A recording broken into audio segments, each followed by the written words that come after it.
I'm Teresa Carraggio, and this is Third Paradigm. Today, I'm going to give a quick response to something called the JP Conference. Now, JP, if you, like I, didn't know, means Jewish problem.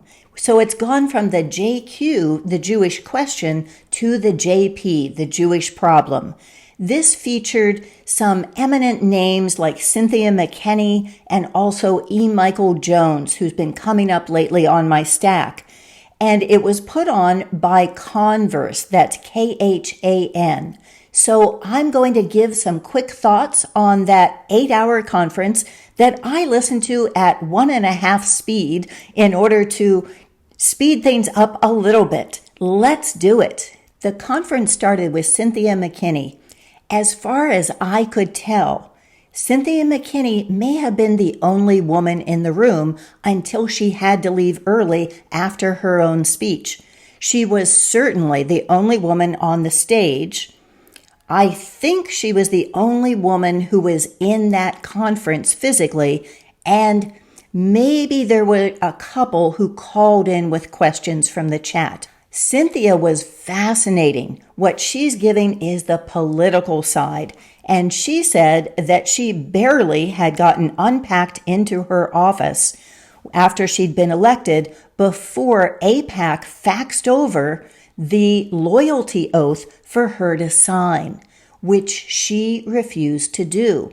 She also has done some phenomenal things, like actually reading all of the bills that she was expected to sign, including the Patriot Act. So I think that she gave one of the most interesting presentations there because it was an insider's view of how much the entire Congress is owned by the Jewish lobby, by AIPAC. And it surprised me that then when they went around looking at solutions, her solutions were also political. She was saying, well, we have to get more people to run for office, and you have to start small with these kinds of positions and then move your way up. So even after seeing that everything was controlled and that things that were supported would go right through and other things stalled forever, no matter how much good they could do, she still was turning to politics, and I didn't understand that. They then did a quick round table in terms of solutions, and so I put on my glasses so I can read my notes. E. Michael Jones started this off by saying the church did not apologize for saying Jews killed Christ. In other words, the church should never have apologized for that because Jews did kill Christ. And then he says that contraception was the beginning of the end. That's when we fell into decadence and hedonism. Contraception, for fuck's sake. And I really do mean for fuck's sake. Then Sam Parker talks about the need for the separation of synagogue and state and how church and state were never a problem. That was all fine when those were joined. Kahn then talks about how our sinfulness and lack of connection to the Almighty has been the problem. E. Michael Jones goes in that Emerson was a Satanist. Our Constitution is really built on Christianity, and that abortion, contraception, and gay marriage are all things of Satan and the Jews. Chris Wood says we're all sinners. Lucas Gage talks about transgenderism. Dave Gahary then, he is the publisher of Money Tree Publishing, which does a lot of great books that I have and I'll bring in a little bit. And he said the first thing we need to do is educate ourselves and really understand what it is we're talking about. And I loved that. And then Everin Hun Welshons says, we are a race of warriors. They exploit everyone. They're genetically different. They are a race of merchants. And he yells a lot and is very angry. He says, our character is what we have. Our ancestors had honor. We need to de-Judify ourselves. Sam Parker then talks about hardware, software, and operating system, and how our society has all three of those. Our hardware was white Europeans. Our Constitution was our software, and our operating system was Christianity. We need to unite against the Jews and go back to our original software, hardware, and operating system. Then someone identified as ProThink spoke, and he and Converse had put out the film Missing Links about 9/11. And he talked a lot, which was really fascinating, about all the ways in which people were misled. People were sent on this wild goose chase to look at the CIA and internal to the U.S. rather than looking at Mossad and all of the connections and all of the ways in which Jews benefited. And these are all economic, along with calling to war against their enemies, which of course included Iraq. So he gave some really, really interesting information. I thought it was interesting that Converse said that they could have gotten a lot of funding for that conference, but decided to fund it entirely himself because any of that funding would have come with strings, and I admire that. Then Aaron spoke, who puts out Gentile News Network, and he wears a cross and he quotes from the Bible. He talks about Loxism, which is hatred of non-Jews, which seems a little counterintuitive to me as a name. He says that they want to eradicate the Christian white male. And what he says is that nationalism is paradise on earth, and that all people should be segregated, that we should have all different groups. And this conference included Muslims and also one who is black. And he says, we all want the same thing. We want to be segregated. So he mentions that there's all these books put out by Jews that are trashing the whites. And one of the ones that he mentions is this one called White Trash by Nancy Eisenberg. And I've talked about this book, which I think is fabulous, in other episodes because it's about Appalachia, which is where my people come from. And I have wanted a bumper sticker that says, proud descendant of white trash. I think that the trash are always the people who do the real work. And I think whites trashed is the more operative phrase. So this is a 400-year untold history of class in America.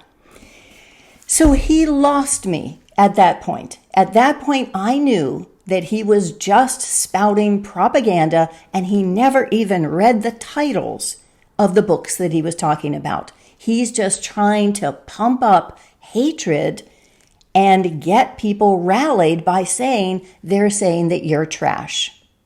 Then came Christopher Wood, who is running for some political office, and he did a lot of yelling. He says that there is nationalism and communism, and you are either one or the other. He talks about how the pride flag started as the communist flag, and that boys have been demasculated. All this transgender stuff. Men have responsibility to speak for the women and the children. He says because children can't speak for themselves, I'm not sure what his excuse is with women. He says Jews destroyed the blacks through degenerate music, and they're proud of sin. He wants to bring back the Sieg Heil, the Hitler salute, and that he has a whole story about children who were cursing on a playground and how these people who looked like grandparents weren't interfering. And then he said, why aren't you? And they said, well, they're not our kids. And he thinks that this is the cause of everything and the sign of how it is all going to pot because we are afraid of words. I am just not sure about that. Then came Lucas Gage, who is an ex-military guy who did a lot more yelling. And when you're listening at 1.5 speed, it takes a real toll on the nervous system. He says their holy texts are really war manuals. He asks, where are the good Jews? Every Jew is a Jewish supremacist. He says, rightly, that the genocide in Gaza shifted everything. He talks about when he saw the film Defamation and realized how much people are traumatized. People in Israel are traumatized into repeating these same patterns and believing that they are always being a target. And I think that was a very astute point. He says that they control the frame. They look at how you ask the questions. And once again, I think that is an excellent thing to look at. Khan of Converse then spoke, and he talked about Palestine and Satanism, that the Jews are really into Satanism. So again, even though he's Muslim, coming from that kind of perspective. And then there was A.O. Kamathi, who is one of the main speakers, and he is black and does a show called Black and White with Dave Gahari, who is the publisher of Money Tree Press. And here I have some of the books on the 6 Million, Fact or Fiction, The Myth of German Villainy, and then also Hellstorm are 3 that I have from him. So he is doing great work putting that out. And Io Kamathi talks about how we need to have black men who are marrying black women and having black kids, and white men need to marry white women and have white kids, and that we need to resegregate. He talks about how this is something that is natural and that all people want to be with people of their own race. I just don't find that to be true in my experience. If I go back to my hometown, my Appalachian hometown, it's hard to find a kid who is not mixed because the population just is. And when I look here and I look at all my dancer friends, how many of them are in mixed marriages? It just is a strange thing to think. Okay, how are you going to make that happen? Are you going to make that illegal? Are you going to force families apart? Why in the world would we want to do that and to make that the basis of your argument?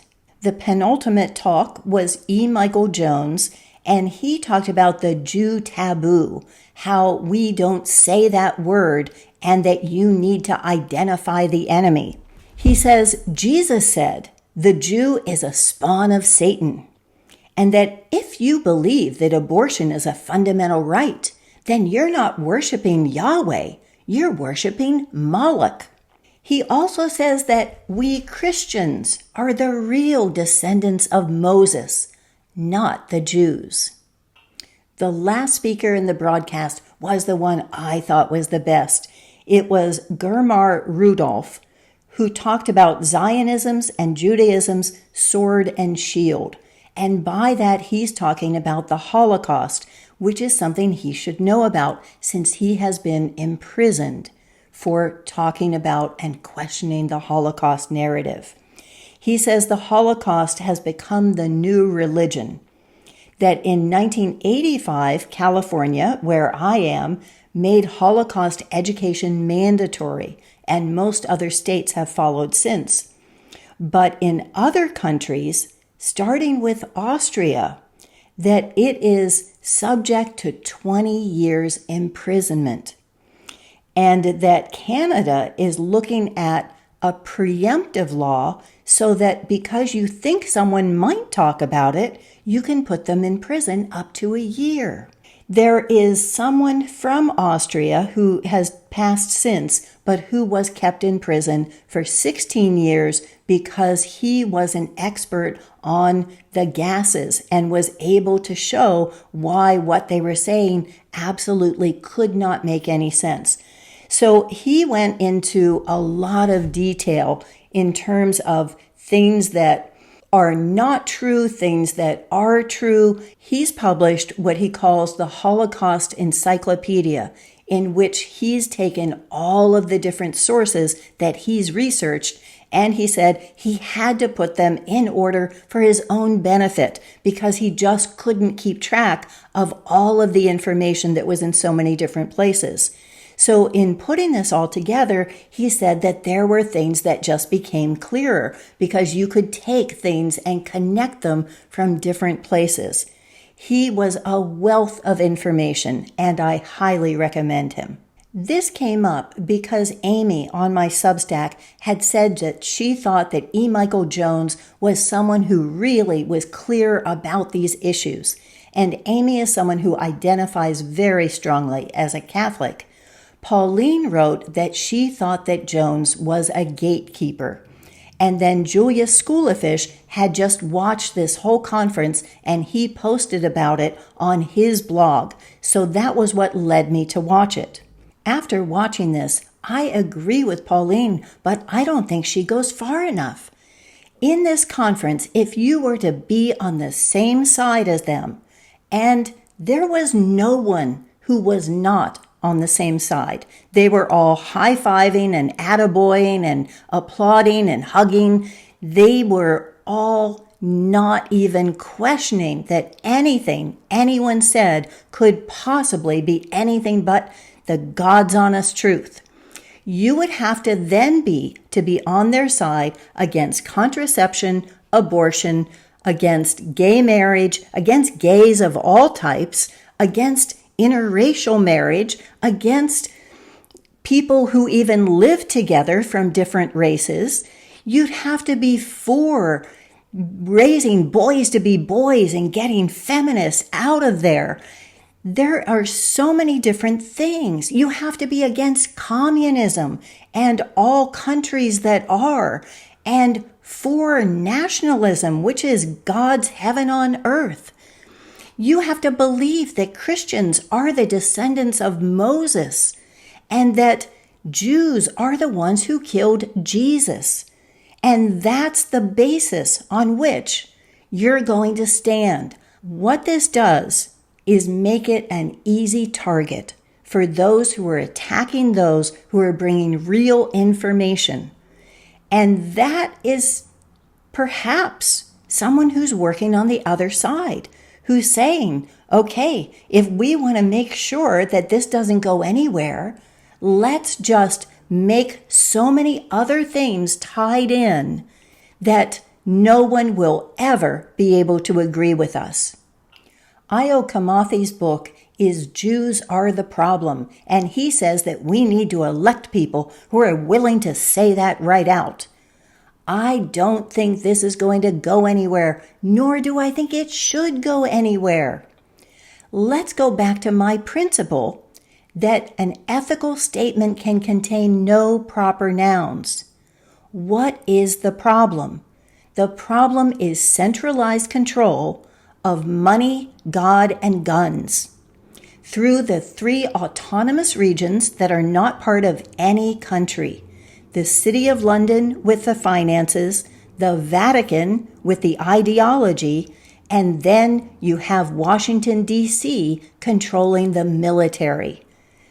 We can defang the snake of centralized power without ever naming or even needing to identify who it is who's in charge of all that. We can get what we want through love, not through hate. The quickest, dirtiest way to unify people is through a common enemy. The long and hard part is through a common plan. In my episode on State of Disunion 2030, I had 36 different things that people could identify, saying, what is it that you want to accomplish? All of those are possible if we take back power over the mortgages and the properties within our commonwealths. And so if we do that, they don't have the power of the money anymore. If we use our own mind, they don't have the power to define God for us. And if we did those 2 things, We could leave them with a monopoly on violence, and it wouldn't matter because we will have taken back our lives. So we can get what we want through love of what it is that everyone wants. We don't want them to control us. That means that we can't want to have control over other people and tell them, oh, you can't marry that person. Oh, you can't feel that way.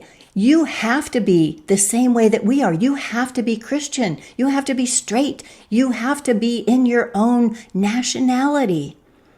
That's controlling other people. If we don't want them to control us, we need to take back power over ourselves and no one else. And for more on what we want, here is State of Disunion 2030.